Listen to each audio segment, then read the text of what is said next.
Hello hello favour Leuba, പിന്നെ ആ വഴിക്കൊന്നും കണ്ടില്ലല്ലോ.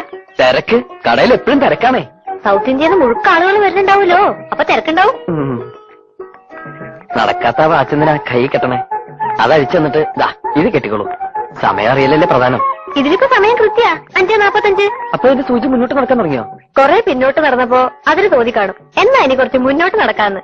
എന്നാലും ഇനിയും കേടാവൂലോ. അപ്പൊ കേട്ടോ, അയൽക്കാരന്റെ ഗിഫ്റ്റ് ആയിട്ട് കൂട്ടിക്കോളൂ. സമയം ഇതിലും കൃത്യ. നിർബന്ധം അച്ഛാ തന്നോളൂ. മുത്തശ്ശി കെട്ടിക്കോളൂ. ടൈം പീസ് പൂച്ച തട്ടിയിട്ട് ഉടച്ചതുകൊണ്ട് സമയം അറിയാൻ പറ്റില്ലാന്ന് മുത്തശ്ശി ഇന്നലെ കൂടി പറഞ്ഞു കേട്ടു. വലിയ ഉപകാരം കേട്ടോ. ഇത് ഗിഫ്റ്റ് തന്നെയല്ലേ, കൊടുക്കാൻ ബില്ലേക്കരുത്. ഇന്നലെ കൈ ഒരുപാട് പൊള്ളിയല്ലേ? കൈ കൊള്ളു? ആ, സന്ധ്യക്ക് കാർത്തികൾക്ക് വെച്ചപ്പോ. എങ്ങനെയാ കണ്ടത്? അപ്പൊ ആ പരിസരത്തൊന്നും കണ്ടില്ലല്ലോ. മനക്കണ്ണുകൊണ്ട് ദിവ്യദൃഷ്ടി ഉണ്ട് എനിക്ക്. അന്ന് തുമ്മിയ കാര്യം ഞാൻ പറഞ്ഞില്ലേ?